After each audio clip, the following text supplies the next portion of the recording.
हाँ दोस्तों नमस्कार। एक बार फिर से आप सभी लोगों का आपके अपने प्यारे YouTube channel physics with concept पर दिल खोल करके हार्दिक स्वागत और अभिनंदन है।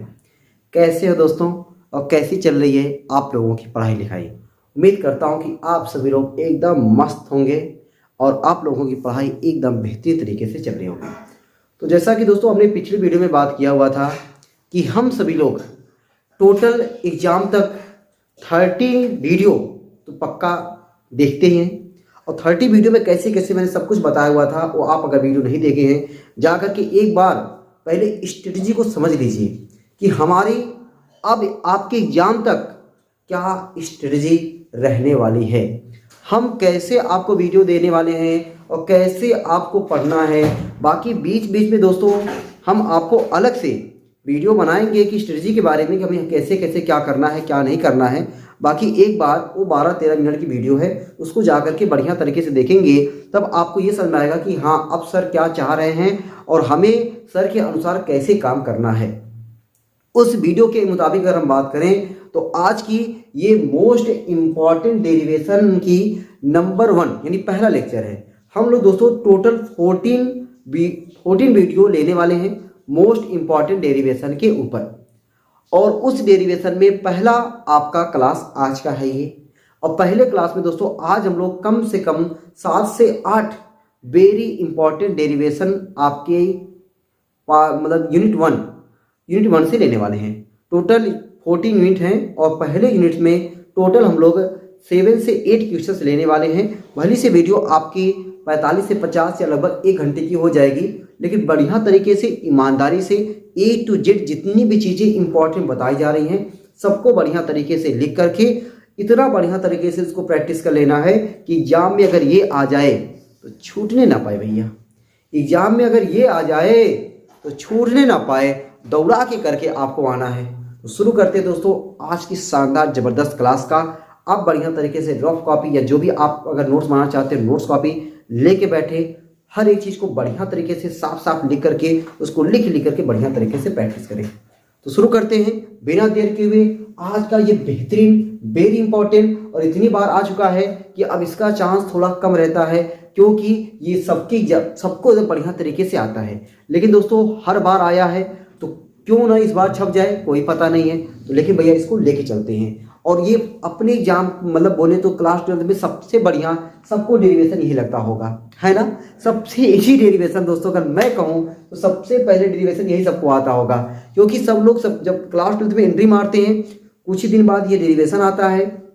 बार बार टीचर बोलते हैं भैया वेरी इंपॉर्टेंट है और टेस्ट में भी आता है, हाफ ईयरली में आता है, प्री बोर्ड दे दियो वहाँ पे आता है। तो इतनी बार आ जाता है कि अपने आप इंपॉर्टेंट लगने लगता है। तो सबको आता होगा तो थोड़ा जल्दी करते हैं इसको। चलो भाई एकदम बढ़िया तरीके दोस्त समझते हैं कि अगर कहीं आपको ना आया हो तो ये ना रहे कि आज के बाद भी कोई कमी रह जाए। आज के बाद दोस्तों कोई कमी नहीं रहनी चाहिए इस वाले डेरिवेशन के ऊपर। तो दोस्तों पहले क्या लिखा गया है, वैद्युत द्विध्रुव आघूर्ण की परिभाषा दीजिए। तो दोस्तों सबसे पहले हम लोग समझते हैं कि वैद्युत द्विध्रुव है क्या। ठीक है, यहाँ पे दोस्तों हम लोग नोट्स से ऐसा नहीं बनाएंगे पूरा वर्ड लिख के चले, चीजें आप लोग जो मैं बोल रहा हूँ वहां से भी नोट्स बना सकते हैं। तो सबसे पहले हम लोग बात करते हैं वैद्युत द्विध्रुव की। वैद्युत द्विध्रुव दोस्तों क्या होता है, लेकिन अपने से वैद्युत द्विध्रुव आघूर्ण पूछा हुआ है तो हम थोड़ा सा वैद्युत द्विध्रुव के बारे में बात कर लेते हैं।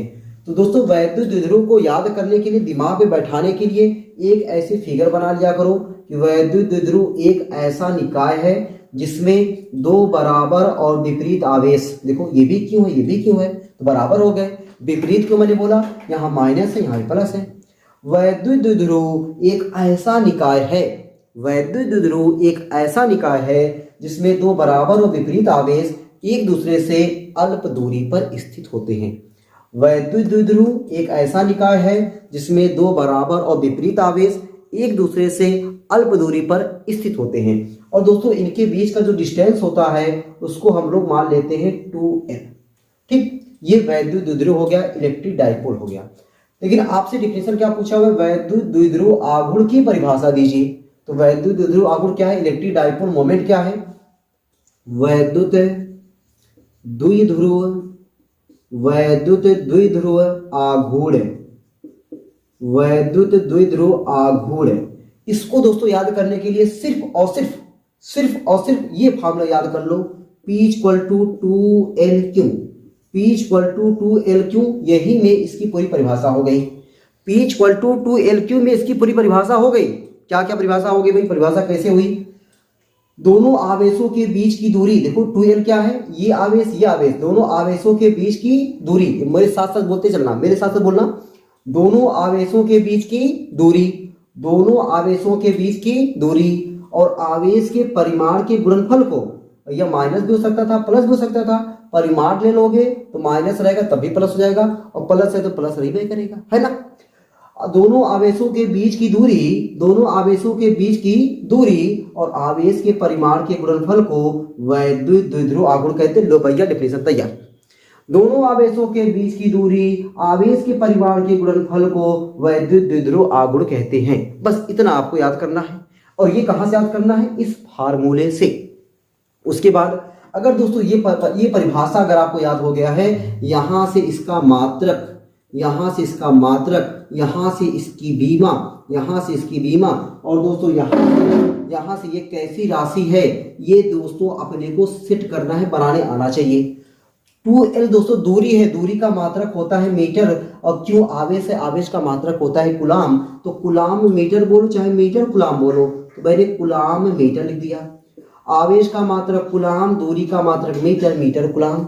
बीमा कुलाम का होता है AT और मीटर का होता है L, तो LAT बोलो या ATL बोलो, ज्यादा अच्छा लगता है LAT, ठीक है। राशि दोस्तों 2L दूरी ना होकर के विस्थापन है, ये इनके बीच की न्यूनतम दूरी हमेशा विस्थापन होती है भैया। न्यूनतम दूरी हमेशा विस्थापन होती है, तो ये विस्थापन हो गया। आवेश अदिश राशि है और विस्थापन सदिश राशि है, दोनों में से एक सदिश है, तो ये सदिश राशि होगी 100%। तो 100% वेक्टर क्वांटिटी है, और कैसी राशि है भैया? वेक्टर क्वांटिटी है, सदिश राशि है। अगर दोस्तों जो सदिश राशि होती है उसमें दिशा होती है, डायरेक्शन होती है, और डायरेक्शन या दिशा किधर होता है इसमें, ये एक नंबर के लिए इंपॉर्टेंट है, वह किधर होता है? -Q से प्लस Q की ओर, -Q से प्लस Q की ओर। तो दोस्तों आपको ये चीज हो गया, वैद्युत द्विध्रुव आघूर्ण की परिभाषा दीजिए, यहां से परिभाषा हो गया। मजा आया ना? कोई दिक्कत तो नहीं ना? चलो अब क्या करते हैं, अच्छी स्थिति में वैद्युत द्विध्रुव के कारण वैद्युत क्षेत्र की तीव्रता का व्यंजक प्राप्त कीजिए। अब दोस्तों यहाँ पे आया है एक वर्ड, वैद्युत क्षेत्र की तीव्रता। वैद्युत क्षेत्र की तीव्रता में एक नंबर से इंपॉर्टेंट चीजें क्या क्या जाती हैं। सबसे नंबर 1 में वैद्युत क्षेत्र की तीव्रता की परिभाषा याद रखोगे। वैद्युत क्षेत्र की तीव्रता की परिभाषा दोस्तों रट्टा नहीं मारना है, याद क्या करना है? वैद्युत क्षेत्र की तीव्रता को हम लोग E से लिखते हैं। किससे लिखते हैं? E से लिखते हैं। E क्या है? वैद्युत क्षेत्र की तीव्रता। वैद्युत क्षेत्र की तीव्रता का फार्मूला होता है E = F/Q0। क्या होता है? F/Q0। एकांक, कोई चीज नीचे होता है उसको परिभाषा बनाते समय एकांक बोलते हैं। कोई चीज नीचे होता है उसकी परिभाषा बनाते समय उसको एकांक बोलते हैं। एकांक परीक्षण आवेश पर, Q0 क्या है दोस्तों? परीक्षण आवेश, परीक्षण आवेश, टेस्ट चार्ज। एकांक परीक्षण आवेश पर लगने वाले वैद्युत बल को वैद्युत क्षेत्र की तीव्रता कहते हैं। परिभाषा तैयार। एकांक परीक्षण आवेश पर लगने वाले वैद्युत बल को वैद्युत क्षेत्र की तीव्रता कहते हैं। ये परिभाषा दोस्तों आपके एग्जाम में नहीं आती है। एग्जाम में क्या आता है? इसका मात्रक आता है, इसका बीमा आता है, इसका बीमा आता है, कैसी राशि है ये एग्जाम में नहीं आता है, लेकिन अपने को जानना चाहिए, अपने को जानना चाहिए। मात्रक देखो, बल का मात्रक सबको याद होगा, न्यूटन पर कूलम। बल का मात्रक, वाह, बल का मात्रक होता है न्यूटन पर, ये लाइन बोलते पर ऐसे लगाते हैं। आवेश का मात्रक होता है कूलम, न्यूटन पर कूलम।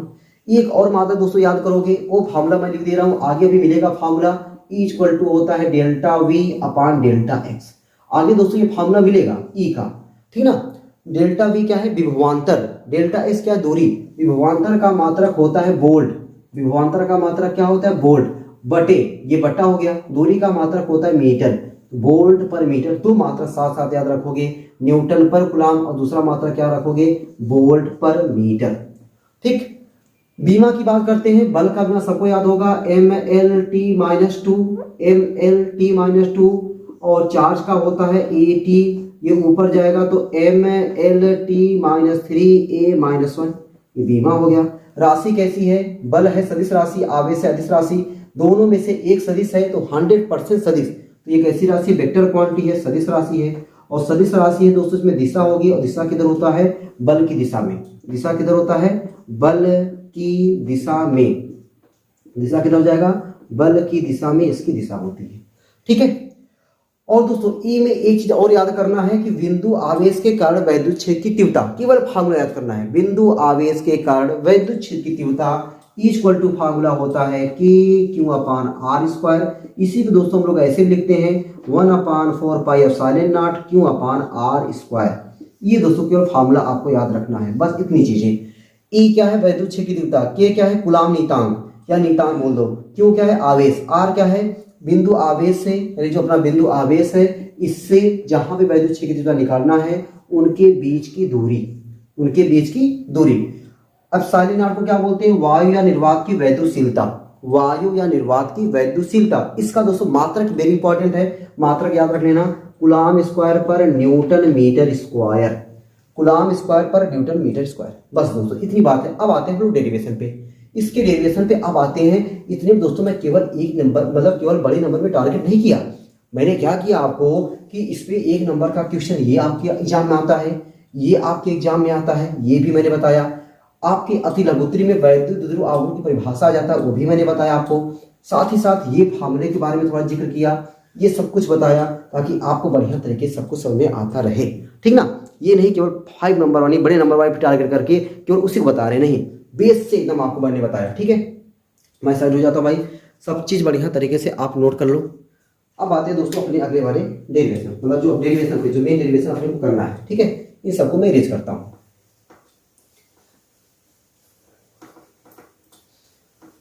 धीरे धीरे बोल कोई सुनना ले, सुनना ले कोई सुनना ले, धीरे धीरे बोल कोई सुनना ले कोई सुन। वैद्युत द्विध्रुव आघूर्ण की परिभाषा दीजिए। परिभाषा हो गया, अच्छी स्थिति में वैद्युत द्विध्रुव के कारण वैद्युत क्षेत्र की तीव्रता का व्यंजक प्राप्त कीजिए। दोस्तों अच्छी स्थिति हमने ये बनाया दोस्तों, वैद्युत द्विध्रुव, ये देखो ये हमने क्या बना दिया, वैद्युत द्विध्रुव हो गया ये। ठीक, इसके जो चार्ज हैं, जो आवेश हैं, वो -Q और +Q ऐसे लगा देते हैं लोग। सबसे पहले माइनस, फिर बाद में प्लस। क्यों, क्योंकि वैद्युत द्विध्रुव आघूर्ण की दिशा -Q से +Q की ओर होती है, इसलिए। अच्छी स्थिति दोस्तों, अच्छी स्थिति जो होता है एक्सियल पोजीशन, वो अक्ष की डायरेक्शन में, अक्ष की डायरेक्शन में है तो अच्छी स्थिति, अक्ष के लंबवत ऐसे है तो निरक्षी स्थिति, अक्ष के डायरेक्शन में है तो अच्छी स्थिति। अच्छी स्थिति में कोई बिंदु है, मान लो यहाँ पे कोई बिंदु है P, और इसी P पर अपने को क्या करना है, इस वैद्युत द्विध्रुव के कारण वैद्युत क्षेत्र की तीव्रता निकालनी है। वैद्युत क्षेत्र की तीव्रता को निकालने के लिए हमेशा दोस्तों हम लोग वैद्युत द्विध्रुव के सेंटर से निकालते हैं। कहां से निकालते हैं, सेंटर से। सेंटर से कितने डिस्टेंस पर ये बिंदु है, मान लो R डिस्टेंस पर है। इस सेंटर वैद्युत द्विध्रुव के केंद्र से, वैद्युत द्विध्रुव के सेंटर से स्मॉल r डिस्टेंस पर बिंदु P है, जिस पर अपने को वैद्युत क्षेत्र की तीव्रता का मान निकालना है। तो इस बिंदु पर वैद्युत क्षेत्र की तीव्रता का मान निकालने के लिए अब देखो हम लोग क्या करते हैं। अभी मैंने बताया वैद्युत क्षेत्र की तीव्रता कैसी राशि, सदिश राशि है, उसमें दिशा होती है, दिशा किधर होती है, बल की दिशा में। अब दोस्तों अगर कोई प्लस आवेश है, उसके कारण वैद्युत क्षेत्र की तीव्रता उस आवेश से दूर की ओर होता है, ये थोड़ा सा याद करना पड़ेगा। कोई प्लस आवेश है, उस आवेश के कारण वैद्युत क्षेत्र की तीव्रता उससे दूर होता है, और माइनस आवेश है तो उसके कारण वैद्युत क्षेत्र की तीव्रता उसके पास होता है। ठीक ना, चलो अब देखो जरा, ये प्लस चार्ज है दोस्तों, इसके कारण इस बिंदु पर वैद्युत क्षेत्र की तीव्रता इससे दूर हो जाएगा, तो इसको दूर हो जाएगा, इसको मैंने लिखा E+Q, मतलब +Q के कारण दूर हो गया। जबकि दोस्तों माइनस वाला है, इसके पास में होगा, देखो ये पास में आ रहा है, ये देखो इधर आ जाएगा, इसको मैं क्या लिखूंगा, E-Q। ठीक ना, E+ में Q, E- में Q, आपका मन कहे E1 E2 भी लिख सकते हो। अब दोस्तों अपने को यहां से इस वाले आवेश से ये दूरी चाहिए, और इस वाले आवेश से ये दूरी चाहिए। टोटल दूरी है यहां से यहां तक है R, और वैद्युत द्विध्रुव की जो लंबाई होती है, जो उनके बीच की दूरी होती है, उसको दोस्तों हम लोग मानते हैं 2L। अगर दोस्तों 2L यहां से यहां तक है, ये बचा हुआ डिस्टेंस कितना हो जाएगा, आप कहोगे L, ये बचा हुआ कितना होगा, आप मुस्कुरा के बोलोगे L, है ना, मुस्कुरा के बोलोगे एल। अब दोस्तों अगर ये एल एल है, अगर ये एल एल है तो बताओ भाई यहाँ से इस वाले माइनस क्यू से ये वाला डिस्टेंस क्या हो जाएगा, आर प्लस एल होगा कि नहीं, एकदम होगा। और इस वाले आवेश से ये जो डिस्टेंस है वो जाएगा आर माइनस एल, हो जाएगा ना, डिस्टेंस समझ में आ गया ना, कोई दिक्कत तो नहीं है ना कि प्लस वाले क्यू से यहाँ की distance R minus L, minus वाले क्यू से आर प्लस एल, ये डिस्टेंस दोनों कैसे कैसे हुआ, आर प्लस एल और आर माइनस एल वाला। ठीक, प्लस है तो दूर की तरफ, माइनस है देखो ये वाला माइनस है तो माइनस वाला माइनस के पास में, माइनस वाला है तो माइनस के पास में, प्लस वाला है प्लस से दूर की तरफ। अभी दोस्तों मैंने जो फॉर्मूला बताया बिंदु आवेश के कारण वैद्युत क्षेत्र था, फालतू में थोड़ी बताया था मैंने उसको मैंने इसीलिए बताया कि आप जानो कि ई इक्वल टू होता है K Q upon are square. तो अगर हम प्लस क्यू ले रहे हैं तो ई प्लस क्यू अगर मैंने लिया तो K Q upon are square, के क्यू अपान आर, आर की जगह पे प्लस वाले से यहां तक का डिस्टेंस आर का काम कौन कर रहा है, आर माइनस एल, तो ये जाएगा आर माइनस एल का होल स्क्वायर। ठीक, अच्छा ई माइनस क्यू अगर मैं निकालूं तो ई माइनस क्यू क्या हो जाएगा, K Q upon are square, तो K Q upon are square. अब आर का काम यहां से यहां तक का कौन कर रहा है, यहां से यहां तक देख लो आर प्लस एल कर रहा है, तो जाएगा ये आर प्लस एल का होल स्क्वायर। ठीक दोस्तों, जिस तरीके से वैद्युत बल यानी बल, सिंपल बल, बल सदिश राशि होती है। अगर मैं कहूं दोस्तों ये कोई ऑब्जेक्ट है, इस ऑब्जेक्ट पर 3 न्यूटन का फोर्स इधर से लग रहा है और 2 न्यूटन का फोर्स इधर से लग रहा है, ठीक है, 2 न्यूटन का फोर्स इधर लग रहा है। अब मैं पूछूं बताओ इस बॉडी पर नेट फोर्स कितना है, कितने लोग कहेंगे सर 3 न्यूटन इधर से, 2 न्यूटन इधर से, 5 न्यूटन सर, 5 न्यूटन। अगर ऐसे बोल रहे हो मारेंगे जो तमाचा ना, तुम्हारा दिमाग सही हो जाएगा। ऐसे होता है इधर से 3 न्यूटन, इधर से 2 न्यूटन, कितना हो जाएगा 5 न्यूटन, नहीं। हम लोग क्या कहते हैं सर ये दोनों अपोजिट डायरेक्शन में है, ये वाला बल इधर और ये वाला बल इधर, दोनों अपोजिट डायरेक्शन में है। भले से एक बॉडी पर लग रहा है लेकिन अपोजिट डायरेक्शन में है। जब अपोजिट डायरेक्शन में है तो इसका नेट बल कितना लगा, परिणामी बल कितना लगा, इसको हम लोग क्या करते हैं, घटा देते हैं, माइनस कर देते हैं। क्या कर देते हैं, माइनस कर देते हैं। और भैया मेरे जब भी माइनस करते हैं हमेशा बड़े में से छोटा, और बड़ा कौन है 3, छोटा कौन है 2, 3 में से 2 गया 1 न्यूटन, कितना आया 1 न्यूटन। दोस्तों उसी तरीके से इस बिंदु P पर एक वैद्युत क्षेत्र की तीव्रता इधर है, एक वैद्युत क्षेत्र की तीव्रता इधर है, दोनों अलग अलग डायरेक्शन में है, तो भैया क्या करेंगे, घटा देंगे। जैसे यहाँ हमने घटाया ना, अलग अलग दिशा में हो दोस्तों घटा देते हैं, एक ही दिशा में हो दोस्तों जोड़ देते हैं। अलग अलग दिशा में हो तो घटा देते हैं, एक ही दिशा में हो तो जोड़ देते हैं। तो यहाँ पे जैसे अलग अलग दिशा में है वैसे यहाँ पे देखो भैया एक इधर जा रहा है और एक इधर आ रहा है, अलग अलग दिशा में है, अलग अलग दिशा में है तो क्या करते हैं, घटा देते हैं। और जब भी घटाते हैं बड़का में से छोटका, जब भी घटाएंगे बड़का में से छोटका। अब कैसे पता पाओगे कि ये वाला बड़ा है कि ये वाला बड़ा है, ये कैसे पता पाओगे, इधर देखो, जिसका हर बड़ा होता है वो चीज छोटा होता है, जिसका हर छोटा होता है वो चीज बड़ा होता है। इसका मतलब है कि ये वाला बड़ा है और ये वाला छोटा है, ठीक है। तो नेट परिणामी वैद्युत क्षेत्र को मैं लिखूंगा E, और E जो होगा बड़े में से छोटा घटाएंगे, बड़का कौन मिला अपने को प्लस वाला और छोटका कौन मिला माइनस वाला, इसको क्या कर दो, घटा दो, माइनस कर दो। बस दोस्तों वैल्यू रखते जाओ, सॉल्व कर जाओ, अपने आप आंसर आ जाएगा। E equal to E plus Q की वैल्यू क्या है, K Q upon R minus L का whole square minus K Q upon R plus L का होल स्क्वायर। दोस्तों देखते रहो भैया, के क्यू दोनों में कॉमन है कि नहीं, के क्यू यहाँ भी, के क्यू यहाँ भी कॉमन है। देखो ऐसे कर लो, 1 अपान आर माइनस एल का whole square minus 1 upon R plus L का होल स्क्वायर। ठीक, ये हो गया कि भाई। अब देखो दोस्तों a प्लस बी और a माइनस बी का होल स्क्वायर सबको पता है, बच्चा जानता है क्लास 12 का, a प्लस बी का होल स्क्वायर और a माइनस बी का होल स्क्वायर, वही करना भाई। E इक्वल टू के क्यों, ये देखो दोनों का एलसीएम ले लो, ये देखो ऐसे मुस्कुराते हुए r माइनस एल का whole square r plus L का होल स्क्वायर। ये वाला माइनस वाला कट जाएगा, प्लस वाला ऊपर चला जाएगा, ये हो जाएगा दोस्तों r प्लस एल का होल स्क्वायर, माइनस है ना, माइनस तो माइनस लगाओ, r प्लस एल का होल स्क्वायर, तो r माइनस एल का whole square, a plus B का होल स्क्वायर, तो E equal to K Q R square plus L square plus 2 RL minus से दोस्तों ब्रैकेट लगाओ प्यारा सा, R square plus L square minus 2RL bracket बंद upon A plus B और ए minus B, A square minus B square.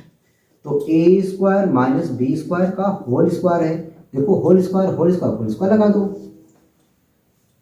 E equal to दोस्तों हो जाएगा K Q R square plus L square plus 2RL minus R square minus L square minus minus plus 2RL upon are square minus L square का whole square.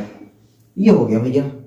अब देखो दोस्तों कौन कौन कुर्बानी दे रहा है यहाँ पे, कुर्बानी देखो, हे देखो हो देखो आर स्क्वायर बर्बाद हो गए, एल स्क्वायर बर्बाद हो गए, ये 2RL ऐड हो गए तो 2 4 RL। तो यहाँ दोस्तों अपने को क्या मिला, equal to K Q into 4RL upon are square minus L square का होल स्क्वायर। तो equal to K Q into 4RL को मैंने 2 इंटू 2RL लिखा upon are square minus L square का होल स्क्वायर। दोस्तों अभी मैंने आपको ताजा पढ़ाया, P इक्वल टू होता है 2LQ। 2LQ देखो मिल रहा है कि नहीं, 2 यहाँ पे है, L यहाँ पे है, Q यहाँ पे, जो छटका है ना ये जगह कर लो, अलग अलग वाले को ये जगह कर लो। तो K अलग मैंने कर लिया, 2LQ अलग बना लिया।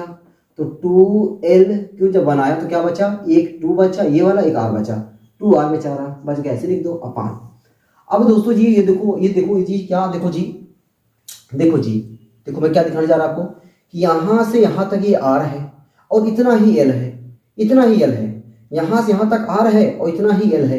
दोस्तों R के आगे R के अगवा L बहुत ही छोटा है, तो उसका स्क्वायर हो जाएगा ना, छोटे का स्क्वायर और छोटा। तो कहने का मतलब दोस्तों R के आगे L छोटा है तो मैं इसका स्क्वायर कर दूंगा, वो और छोटा हो जाएगा। तो और छोटा हो जाएगा, इस बात को ऐसे लिखो, since R is greater than L इसलिए R square is very greater than L square. अगर R L से बड़ा है तो R स्क्वायर जो होगा वह L स्क्वायर से और बड़ा हो जाएगा। L R से छोटा है तो L का स्क्वायर R स्क्वायर का गमा और छोटा हो जाएगा, ठीक है ना। हाँ, अपान ये बचेगा दोस्तों R स्क्वायर का स्क्वायर। तो E इक्वल टू हो जाएगा K और 2L क्यू हो जाएगा P इंटू 2R अपान R की पावर 4, एक R कट जाएगा तो E इक्वल टू आ जाएगा 2KP अपान R क्यूब, 2KP अपान R क्यूब। दोस्तों ये डेरिवेशन आपके एग्जाम में आता है, बढ़िया तरीके से फिगर बना करके 2-3 पेन से ऐसे चीजें को लिख देना है, लिखने के बाद प्यारा सा डेरिवेशन करके ला के रख देना है और इसको डब्बों में बंद कर देना है। भैया एग्जामिनर आपको जितने नंबर कराएगा उतना नंबर मुस्कुरा के देगा वो, उसको जरा सा भी एक नंबर काटने में उसको खुशी नहीं महसूस होगी। लेकिन अगर ऐसे नहीं किए रहोगे ना, उसको जरा सा भी दुख नहीं होगा नंबर काटने का, ठीक ना। तो ये चीज आया। अगर दोस्तों एक नंबर पूछ लेता है इस परिणामी की जो दिशा होगी, अब बताओ किसमें से किसमें घटाए हो, तो आप कहोगे मैं किसमें घटाया था, भूल गया क्या। अरे यार ये भूल जाओगे, ये देखो ये लाइन अगर आप भूल गए यहाँ पे देख लो, नकल मान लो किसमें से किसमें घटाए हो, तो कहोगे अच्छा हाँ सबने E प्लस वाले में से घटाया है, मतलब E प्लस क्यू ज्यादा है E माइनस क्यू कम है, इसका मतलब प्लस क्यू के डायरेक्शन में हो जाएगा, ठीक ना। E प्लस क्यू के डायरेक्शन में हो जाएगा, बस इतना जानना है। एक नंबर में कभी कभी आ जाता है, बाकी जल्दी नहीं आता भैया, ठीक है। तो ये दोस्तों रहा डेरिवेशन, और डेरिवेशन हो जाता है, मैं साइड हो जाता हूँ ताकि आप बढ़िया तरीके से नोट कर लो। 24 मिनट तो हो गया यार एक ही डेरिवेशन करने में, वाह भाई क्या बात है।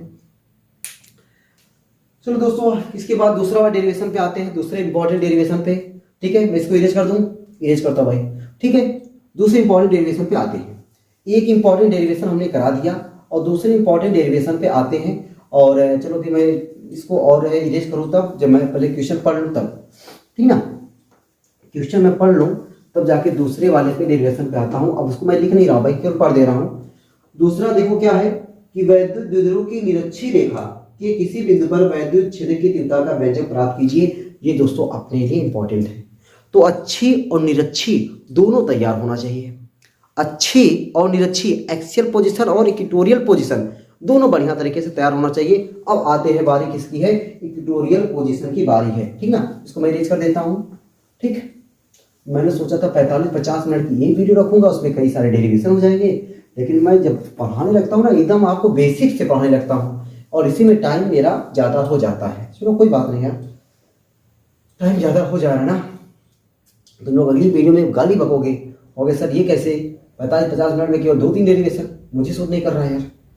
चलो देखो, वैद्युत ध्रुव के कारण निरक्षी स्थिति में किसी बिंदु पर वैद्युत क्षेत्र की तीव्रता का व्यंजक प्राप्त कीजिए। लिख लेना, वैद्युत ध्रुव के कारण निरक्षी रेखा के किसी बिंदु पर वैद्युत क्षेत्र की तीव्रता का व्यंजक प्राप्त कीजिए। चलो किसके कारण, वैद्युत ध्रुव के कारण।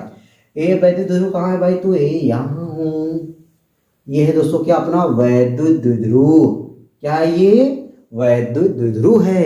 ये कब वैद्युत ध्रुव बना, जब हमने यहाँ पे माइनस लगाया क्यों और यहाँ पे लगाया प्लस क्यों, इलेक्ट्रिक डाइपोल बन गया।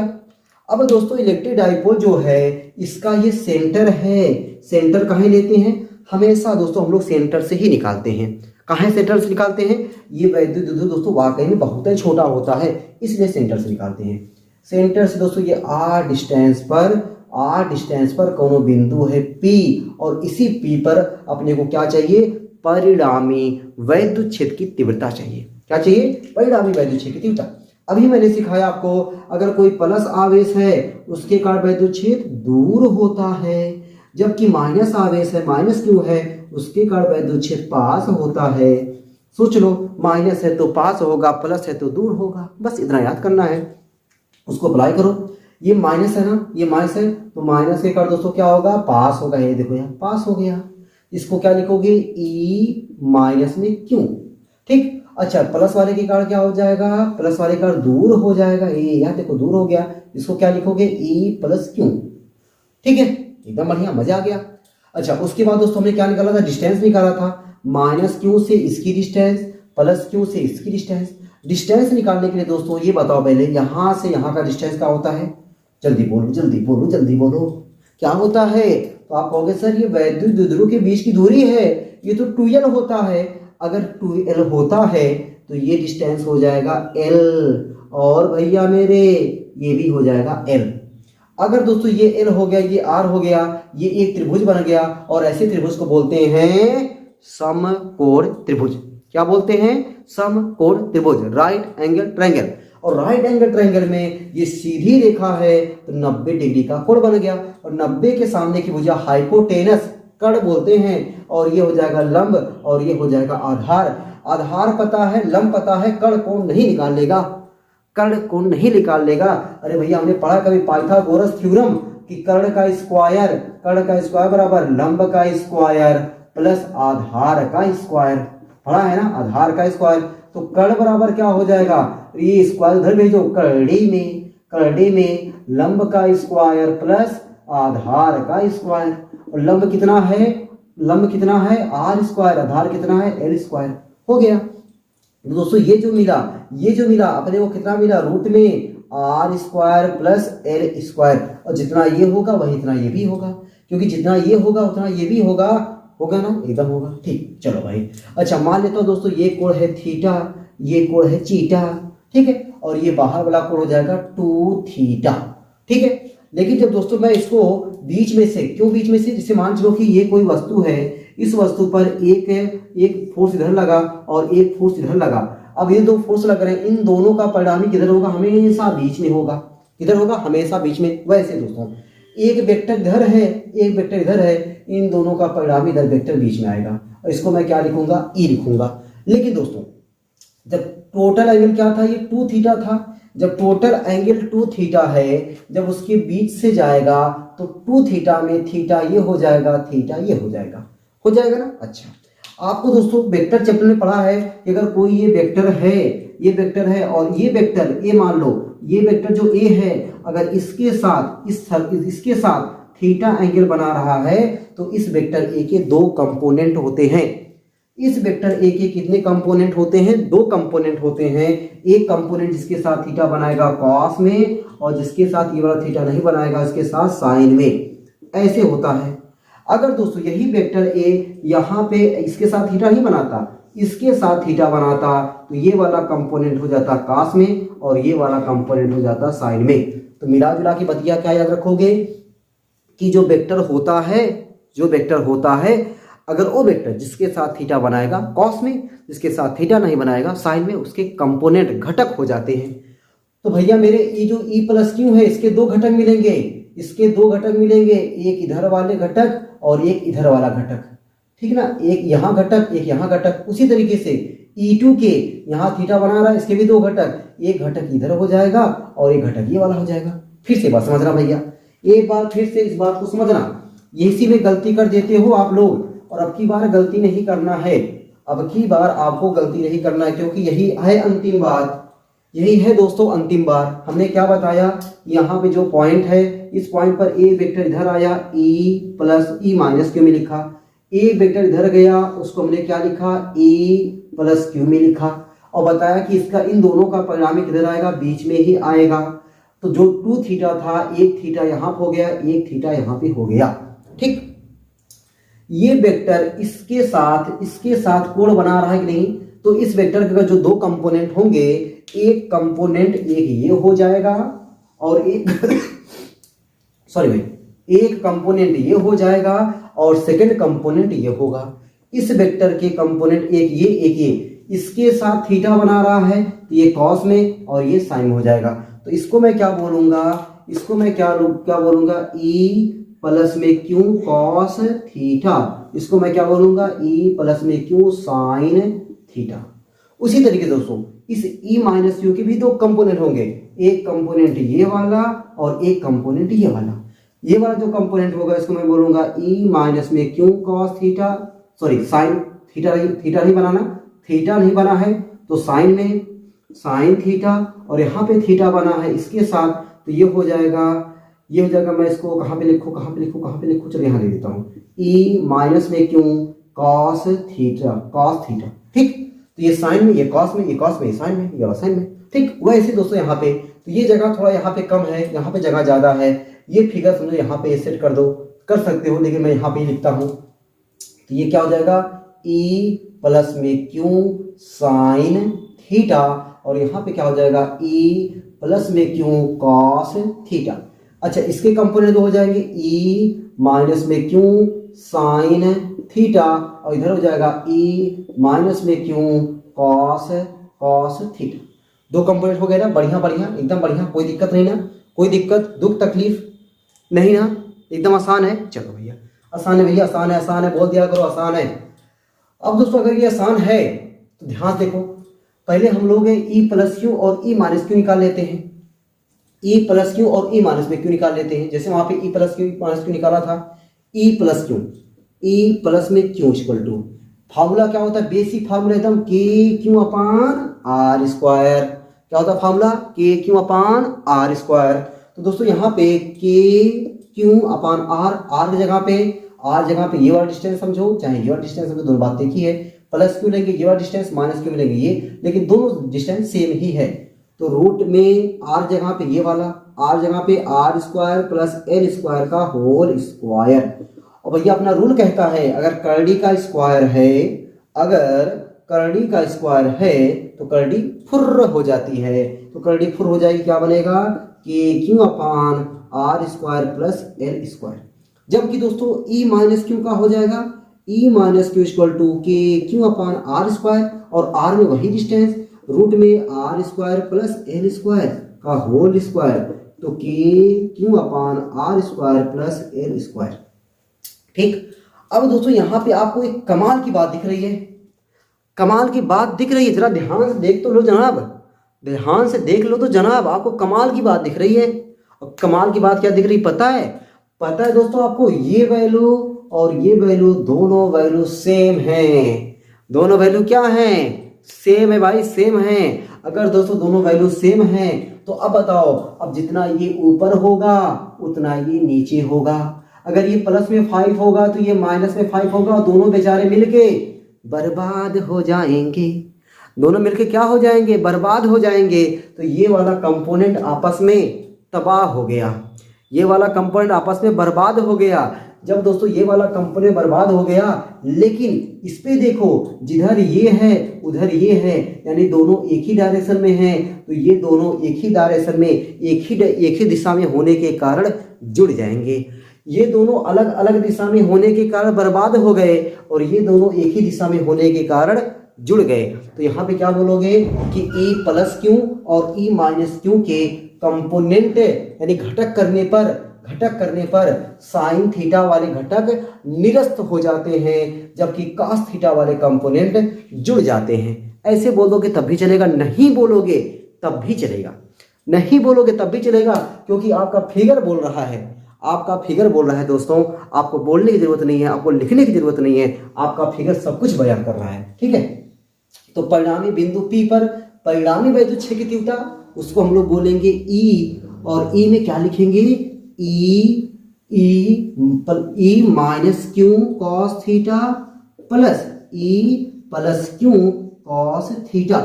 और देखो E प्लस क्यू हो चाहे E माइनस क्यू हो, दोनों की वैल्यू सेम है, तो चाहे E माइनस क्यू जगह पे E प्लस क्यू लिखो, चाहे E प्लस क्यू जगह पे E माइनस क्यू लिखो, तुम्हारी मर्जी है यार, जो दिल करे वही कर लो।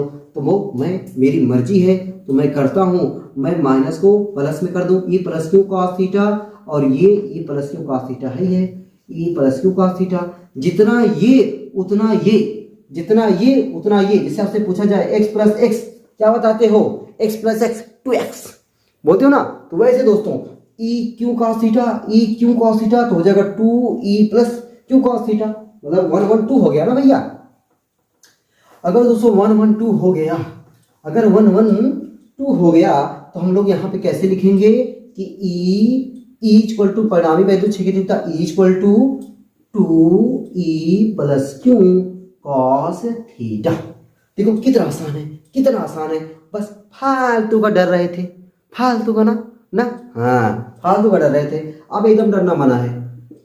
2E प्लस क्यू की वैल्यू क्या है देख लो, यह E प्लस क्यू की वैल्यू है कि Q upon are square plus L square. अब आ जाओ कॉस थीटा। कॉस थीटा देखने के बाद डर लगता है ना, एकदम मत डरो। कॉस थीटा दोस्तों ये फिगर में सबको पहचानने आ गया कि थीटा के सामने की साइड परपेंडिकुलर और 90 के सामने के साइड हाइपोटेनस कर्ण होता है। तो sine theta cos theta tan theta सबको याद है, साइन बराबर लंब बटे कर्ण, कॉस बराबर आधार बटे कर्ण, टेन बराबर लंब बटे आधार। जब इतना याद है काहे को डर रहे हो, जब इतना याद है तो काहे को डर रहे भैया। तो cos थीटा इक्वल टू क्या होता है, आधार बटे cos theta equal to base upon hypotenuse, आधार बटे कर्ण। ठीक, बेस अपॉन हाइपोटेनस, बेस क्या है यहाँ पे, बेस बोलो भैया एल है, और हाइपोटेनस ये वाला चाहे ये वाला, दोनों बेस बात एक ही है, करड़ी में R square plus L square. E equal to 2 into 2l Q साथ में लेके पहले के लिख देता हूं मैं, के लिख दूं और 2l क्यू ऐसे बना देता हूं मैं। आगे यहाँ पे इतने की दोस्तों पूरे की पावर 1 है, पूरे की पावर 1 है और ये पूरे की पावर 1/2 है, तो ऐड करोगे 1 प्लस 1/2, 1 प्लस 1/2 हो जाएगा दोस्तों 3/2। तो R square plus L square power क्या हो जाएगा 3/2। ठीक, और 2l क्यू क्या होता है, p होता है, तो E इक्वल टू के और 2l क्यू हो जाएगा p upon are square plus L square, पूरे की घतिया 3/2।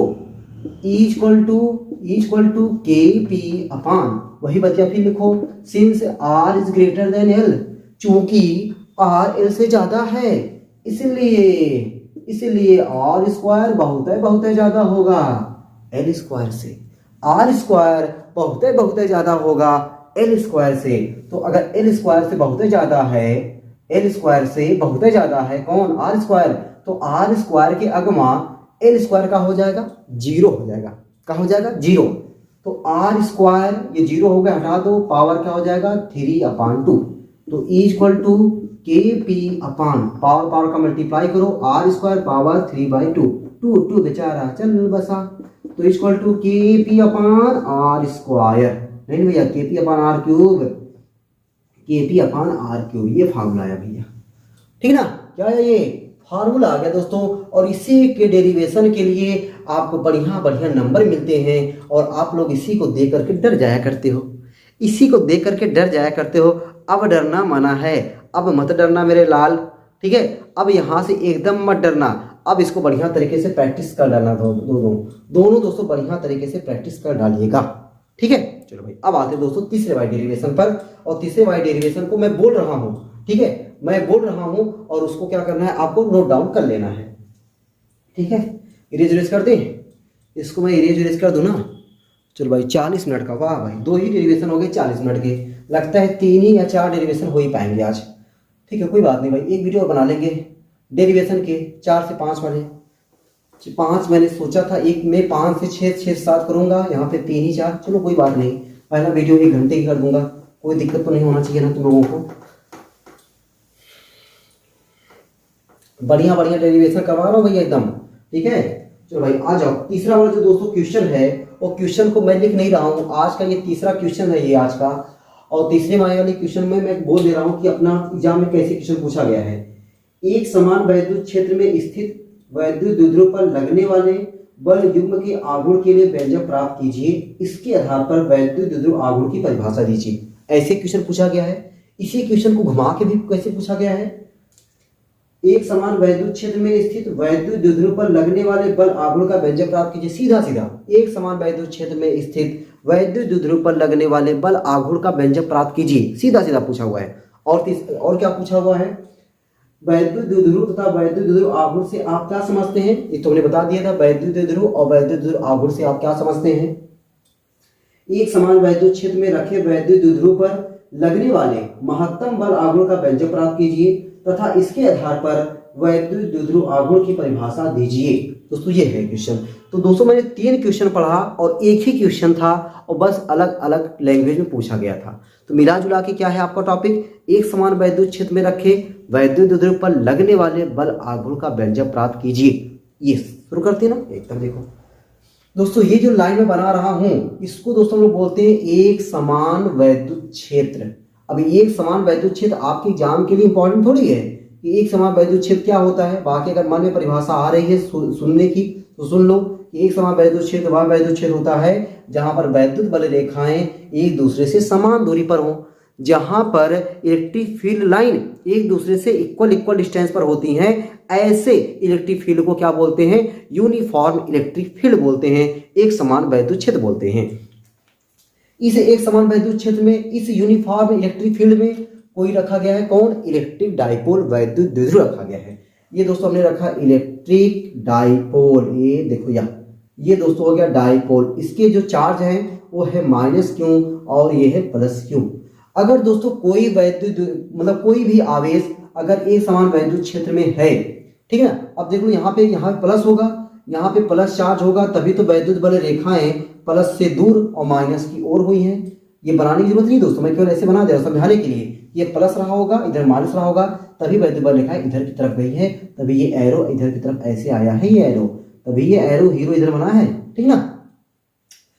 अगर दोस्तों कोई भी आवेश वैद्युत क्षेत्र में है, ये आवेश कहां पर है, वैद्युत क्षेत्र में है, तो वैद्युत क्षेत्र के कारण इस आवेश पर बल लगेगा। वैद्युत क्षेत्र के कारण इस आवेश पर क्या लगेगा, बल लगेगा। और जो प्लस आवेश पर बल लगता है वह क्या होता है, प्लस से दूर होता है, और माइनस पर क्या होता है, माइनस की ओर होता है। तो दोस्तों लेकिन यहाँ पे देखो क्या है कि जो प्लस आवेश पर बल लगेगा वह वैद्युत क्षेत्र की दिशा में, और माइनस आवेश पर बल वैद्युत क्षेत्र की विपरीत दिशा में। तो माइनस आवेश ये है, वैद्युत क्षेत्र इधर है तो इधर लगेगा, ये ऐसे लगेगा। इसको हम लोग बोलेंगे Fe, ठीक ना, या F-Q में बोल देता हूँ, F-Q, और वैल्यू क्या हो जाएगा, QE। वैल्यू क्या हो जाएगा, QE। माइनस में QE, लेकिन परिमाण लेंगे प्लस में QE हो जाएगा। और यहाँ पे दोस्तों जो बल लगेगा वो भी क्या हो जाएगा, F=QE, और ये प्लस में होगा, और ये क्या हो जाएगा, प्लस में हो जाएगा। यानी कहने का मतलब दोस्तों ये है, ये जो वैद्युत द्विध्रुव है इस पर 2 बल लग रहे हैं, एक बल इधर की तरफ लग रहा है और एक बल इधर की तरफ लग रहा है, ठीक ना। जैसे ये वैद्युत द्विध्रुव है, एक बल इधर की तरफ, एक बल इधर की तरफ, 2 बल लग रहे हैं, और दोनों बल क्या है, परिमाण में बराबर हैं। परिमाण में क्या है, बराबर हैं, लेकिन दिशा में क्या है, अलग अलग हैं। परिमाण में बराबर और दिशा में अलग अलग, ये दोनों बल मिलकर के एक बल युग्म बनाते हैं, और बल युग्म बना करके इस वैद्युत द्विध्रुव को घुमाने का प्रयास करते हैं, और घुमा करके ला करके वैद्युत क्षेत्र में लेकर आते हैं। जब दोस्तों इस वैद्युत द्विध्रुव को घुमाते हैं तो इस पर एक टॉर्क काम करता है, टॉर्क काम करता है। तो मिला जुला करके अभी आपको केवल फिगर समझ में आना चाहिए। फिगर में हमने क्या बनाया, ये जो लाइन बनाया उसको हम लोग बोलते हैं एक समान वैद्युत क्षेत्र।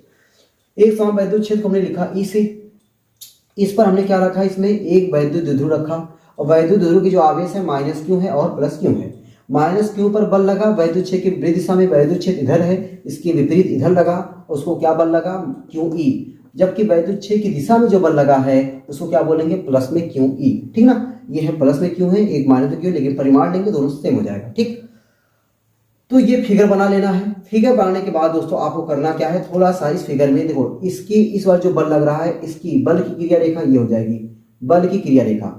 ये जो बल यहाँ पे लगा है यहाँ पे, इस बल की क्रिया रेखा ये हो जाएगी। और दोनों को क्रिया रेखा को अगर दोस्तों लंबवत दूरी अगर खोजे तो लंबवत दूरी ये मिलेगा। दोनों बलों को मिलाने वाली रेखा की देखो, ये बल ये बल ये बल यहाँ पे, इनको बलों को मिलाने वाली क्रिया रेखा से लंबवत दूरी है, ये बलों की क्रिया रेखा से लंबवत दूरी है। और लंबवत दूरी को हम लोग यहाँ पे मान लेते हैं ये है x, और यहाँ पे दोस्तों ये जो एंगल बना है उस एंगल को हमने मान लिया है थीटा। क्या मान लिया है, थीटा। तो अब देखो, जो आपको अगर वर्ड लिखने का मन है तो लिख सकते हैं, बाकी वर्ड कोई लिखने का बहुत जरूरी नहीं है। सब फिगर आपका बयां कर रहा है कि माना एक समान वैद्युत क्षेत्र में कोई वैद्युत द्विध्रुव वैद्युत क्षेत्र के साथ थीटा कोण बनाते हुए रखा गया है। वैद्युत द्विध्रुव के आवेशों माइनस क्यू और प्लस क्यू पर दो बल, एक बल F equal to Q E और एक बल F इक्वल टू माइनस में क्यू ई, एक F इक्वल टू प्लस में क्यू ई कार्य करता है। ये दोनों बल मिलकर के वैद्युत द्विध्रुव को वैद्युत क्षेत्र में लाने का प्रयास करते हैं। ये वाला वर्ड अगर आपको लग रहा है लिखने को लिख सकते, नहीं लिखेंगे तब वो कोनो समस्या नहीं है, नहीं लिखते हो तब भी कोनो समस्या नहीं, मैं बोल रहा हूँ कोई समस्या नहीं है दोस्तों, कोई समस्या नहीं है। तो बस अब ये वर्ड अगर आपने नहीं लिखा है कोई बात नहीं, बहुत बढ़िया बात है, लिख लिया तो और अच्छी बात है, नहीं लिखा तब वो अच्छी बात है। ठीक, अब दोस्तों मिला जुला करके इस पे टॉर्क काम कर रहा है। टॉर्क का एक फॉर्मूला होता है टॉर्क। टॉर्क दोस्तों ये सिंबल होता है लगने वाला टॉर्क। टॉर्क इक्वल टू होता है दोनों बलों में से कोई एक बल, यानी कोई एक बल गुणे लंबवत दूरी। ये दोस्तों छोटा सा फार्मूला याद करना बस, कोई एक बल गुणे लंबवत दूरी, कोई एक बल टॉर्क इक्वल टू कोई एक बल क्या है क्यू ई और लंबवत दूरी क्या है x। अब ये x का मनवा क्या होगा, x का मनवा क्या होगा वही अपने को सोचना है, देखना है। इस x का मनवा निकालने के लिए हम लोग करते क्या है, तो दोस्तों यहाँ पे जो फिगर दिख रहा है ये फिगर आपको त्रिभुज दिख रहा है नहीं, और त्रिभुज में कौन सा त्रिभुज है, ये राइट एंगल ट्रायंगल है। ये क्या है, राइट एंगल ट्रायंगल है ये दोस्तों देखो, जैसे हमने ये बनाया ऐसे त्रिभुज को क्या बोलते हैं, राइट एंगल ट्रायंगल। अगर ये थीटा है, थीटा के सामने की साइड परपेंडिकुलर, और ये क्या हो जाएगा बेस, और ये क्या हो जाएगा हाइपोटेनस। ये देखो बेस मैंने बनेगा बेस, और ये 90 डिग्री है, यहाँ पे 90 डिग्री है, 90 के सामने की साइड हाइपोटेनस और थीटा के सामने की साइड परपेंडिकुलर, और ये बेस। और ये यहाँ से यहाँ तक पता अपने को ये क्या है 2L है, लेकिन यहाँ से यहाँ तक क्या है नहीं पता, ना पता भैया, ना पता अपने को। ये पता है दोस्तों ये क्या है x है दोस्तों, अपने को यहाँ पे ये नहीं पता, ये पता है हाइपोटेनस पता है 2L और परपेंडिकुलर पता है x। अब बताओ जब दोस्तों तीनों साइड ना पता हो, दो साइड पता हो, तो हम लोग ट्रिग्नोमेट्री रेशियो लगाते हैं, त्रिकोणमितीय अनुपात लगाते हैं, साइन कॉस टैन लगाते हैं। तो साइन कॉस टैन में तीनों अपने को याद है, साइन थीटा कॉस थीटा और टैन थीटा का फॉर्मूला सबको याद है। साइन बराबर क्या होता है, परपेंडिकुलर अपान हाइपोटेनस, साइन बराबर लंब बटे कर्ण। कॉस थीटा क्या होता है, base upon hypotenuse. Tan theta क्या होता है, परपेंडिकुलर अपान बेस। तो बेस इसमें नहीं पता हटा दो, बेस इसमें नहीं पता हटा दो, चलो भाई ये लगेगा। बेस पता ही नहीं है ना, बेस पता नहीं है, इसमें बेस आ रहा है, तो बेस वाले टर्म को हटा दो, साइन थीटा लगाते हैं। अब यहाँ पे दोस्तों हम लोग लिखते हैं सीन से sine theta. Sine theta equal to क्या होता है, लिख दो परपेंडिकुलर अपान हाइपोटेनस, यानी लंब बटे कर्ण। और लंब की वैल्यू क्या है x और कर्ण की वैल्यू क्या है 2L। तो यहाँ दोस्तों x इक्वल टू क्या मिल जाएगा 2L sine theta, 2L sine theta. तो tau equal to Q E और x की जगह पे 2L साइन थीटा।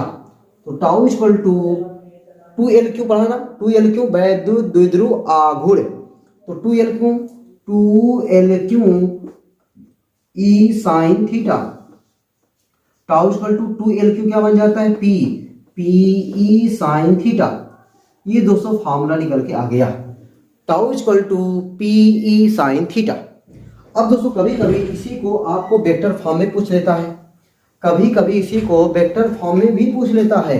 तो वेक्टर फॉर्म में क्या लिखोगे, वेक्टर फॉर्म में क्या लिखोगे, vector tau equal to vector p cross vector E. अब आप सोच रहे होंगे सर ये कैसे क्रॉस आ गया, कैसे क्रॉस आ गया। क्रॉस इसलिए आया क्योंकि यहाँ पे साइन है, जब भी साइन रहेगा तो क्रॉस आएगा, जब भी कॉस रहेगा तो डॉट आएगा, जब भी साइन रहेगा क्रॉस आएगा, जब भी कॉस रहेगा तो डॉट आएगा। तो vector tau equal to vector p cross vector E. ये फॉर्मूला दोस्तों कितना सिंपल है निकालना, इतना केवल निकाल दो, कुछ भी मत लिखो, आपको पूरे के पूरे नंबर मिलके रहेंगे, पूरे के पूरे नंबर मिलके रहेंगे, ये मेरा वादा है। अब दोस्तों यहाँ से अभी मैंने जो क्वेश्चन पढ़ा, तीन क्वेश्चन जो पढ़ा, यहाँ से कह रहा था कि आप वैद्युत अधिकतम महत्तम बल आघूर्ण की का व्यंजक निकालिए। तो महत्तम बल आघूर्ण का निकालना हो तो महत्तम बल आघूर्ण के लिए, महत्तम बल आघूर्ण के लिए, महत्तम बल आघूर्ण के लिए। अब दोस्तों महत्तम बल आघूर्ण के लिए देखो क्या हो जाएगा, ये थीटा, और थीटा को साइन थीटा, और साइन की मैक्सिमम वैल्यू, साइन की मैक्सिमम वैल्यू 1 होती है, और कितने एंगल पर होती है, 90 डिग्री पर होती है। महत्तम बल आघूर्ण के लिए थीटा इक्वल टू क्या होना चाहिए, थीटा इक्वल टू दोस्तों होना चाहिए 90 डिग्री, थीटा इक्वल टू होना चाहिए 90 डिग्री, और साइन 90 की साइन 90 वैल्यू क्या होता है, 1 होता है। तो अब ये जो टाउ है, अब ये टाउ है, ये टाउ क्या हो जाएगा, टाउ मैक्स हो जाएगा, टाउ मैक्सिमम हो जाएगा, और टाउ मैक्सिमम इक्वल टू हो जाएगा पीई, और साइन 90 की वैल्यू 1। तो टाउ मैक्सिमम इक्वल टू दोस्तों क्या हो जाएगा, टाउ मैक्सिमम इक्वल टू हो जाएगा पीई। तो यहाँ से पी पूछ रहा है तो पी इक्वल टू हो जाएगा टाउ मैक्सिमम अपान ई, टाउ मैक्सिमम अपान ई। तो यहाँ से दोस्तों आपको पी की परिभाषा पूछता है, यहाँ से पी की परिभाषा पूछता है, और यही ले जाता है बड़े नंबर में। जब यहाँ से टाउ पी की परिभाषा पूछेगा तो क्या बोलोगे, अभी मैंने बोला कोई चीज नीचे होता है उसको क्या बोलते हैं, एकांक बोलते हैं, और यहाँ पे ई है, ई बोले तो वैद्युत क्षेत्र या वैद्युत क्षेत्रता। तो वैद्युत क्षेत्र एक दो सबसे बढ़िया, एकांक वैद्युत क्षेत्र के लंबवत, लंबवत मैंने क्यों बोला, क्योंकि यहाँ पे थीटा क्या है, 90 डिग्री है। एकांक वैद्युत क्षेत्र के लंबवत स्थित वैद्युत द्विध्रुव पर लगने वाले अधिकतम बल आघूर्ण को वैद्युत द्विध्रुव आघूर्ण कहते हैं। फिर से गड़बड़ा गए ना, गड़बड़ा गए, मुझे पता है गड़बड़ा गए। देखो क्या, फिर सुना एक बार, एकांक वैद्युत क्षेत्र के लंबवत, एकांक मैंने क्यों बोला, क्योंकि ई नीचे है, वैद्युत क्षेत्र क्यों बोल रहा हूं, क्योंकि ई है, एकांक वैद्युत क्षेत्र के लंबवत, ठीक, स्थित वैद्युत द्विध्रुव पर लगने वाले अधिकतम बल आघूर्ण को वैद्युत द्विध्रुव आघूर्ण कहते हैं। भैया पी मोरे क्या है, पी वैद्युत द्विध्रुव आघूर्ण है, और टाउ मैक्स क्या है, अधिकतम बल आघूर्ण है। एकांक वैद्युत क्षेत्र के लंबवत स्थित वैद्युत द्विध्रुव पर लगने वाले अधिकतम बल आघूर्ण को वैद्युत द्विध्रुव आघूर्ण कहते हैं। ठीक, तो मिला जुला के दोस्तों हमने अभी तक केवल सिर्फ और सिर्फ 3 डेरिवेशन कर पाए हैं। इतना टाइम हो गया है और सिर्फ 3 डेरिवेशन हो पाया है। लेकिन दोस्तों जो 3 डेरिवेशन हमने किया है, यकीन मानिए उस तीनों डेरिवेशन आपके एग्जाम के लिए वेरी वेरी इंपॉर्टेंट है, और आपको इनको तीनों को बढ़िया तरीके से तैयार करके रखना है। अब दोस्तों मैं मिलूंगा आपको अगले वीडियो में, क्योंकि मैं देख रहा हूँ यहाँ पे टाइम जो है, जो मैं चाहता हूँ कि आपको 1 घंटे के अंदर मैं वीडियो दूँ। 1 घंटे के ऊपर जब दे दूंगा तो कितना भी चीज़ें मैं इंपॉर्टेंट बताया रहूँगा, तो आपको वो चीज़ देखने में तकलीफ होगी। आप उसको देखोगे लेकिन भागा भागा करके बेमन से, वो मैं नहीं चाहता। वो मैं चाहता हूँ कि आप एकदम मन से, आप एकदम तन मन से देखो, ठीक है ना। धन लगाने की जरूरत नहीं है, केवल तन मन लगाने की जरूरत है। अब आपको धन लगाने की जरूरत नहीं है, तन मन लगाने की जरूरत है। तन मन से देखो बढ़िया से, इसलिए मैंने वीडियो को 1 ही घंटे के अंदर रखना है, चाहे 3 हो, चाहे 5 हो, चाहे 8 हो जाए। तो मिला जुला के दोस्तों इस वाले वीडियो हमने केवल 3 महत्वपूर्ण डेरिवेशन देख पाए हैं, और अगले वीडियो में हम लोग देखेंगे 3 से 4 महत्वपूर्ण डेरिवेशन। और जो मैं सोचा था कि एक वीडियो में कम से कम 6-7 रखूंगा, तो कोई बात नहीं, बहुत सारे चैप्टर ऐसे हैं जिसमें दोस्तों 5-6 महत्वपूर्ण डेरिवेशन बनेंगे नहीं। कमाल की बात तो ये है, बहुत सारे चैप्टर ऐसे हैं जिसमें 5-6 डेरिवेशन बनेंगे नहीं, दो ये 3 बन पाएंगे, तो जो यहाँ का ज़्यादा हो रहा है वहाँ पे जाके कवर हो जाएगा। ये टेंशन मत लेना कि सर अभी आपने 30 की वीडियो बोला था, 30 वीडियो तो हो ही नहीं पाएगा। दोस्तों 30 वीडियो में ही कवर करूँगा, टेंशन मत लो आपको, क्योंकि मुझे आपको PYQ भी दिखवाना है कि देखो अब PYQ में मेरे द्वारा जो बताए हुए क्वेश्चन हैं वो क्वेश्चन कितने मैच खा रहे हैं और किस वीडियो में मैच खा रहे हैं, ये वीडियो नंबर भी बताऊँगा मैं आपको। ठीक है, तो आज की क्लास यहीं तक। कैसी लगी क्लास, कैसा रहा, सब कुछ दोस्तों आप कमेंट बॉक्स में एकदम गोली की तरह छाप देना, ठका ठक ठक ठक ठक, कि हाँ कैसा लगा कैसा नहीं लगा, क्या मजा आया क्या नहीं मजा आया, और कोई सजेशन है वो सजेशन भी ठक ठक ठक टाइप कर देना। ठीक है, तो आज की क्लास यहीं तक, फिर आपको मिलते हैं अगली क्लास में। आप लोग ऐसे ही हंसते रहिए, मुस्कुराते रहिए, पढ़ाई लिखाई को शानदार धुआंधार जबरदस्त तरीके से करते रहिए। चलते भाई, सबको बाय बाय, राधे राधे।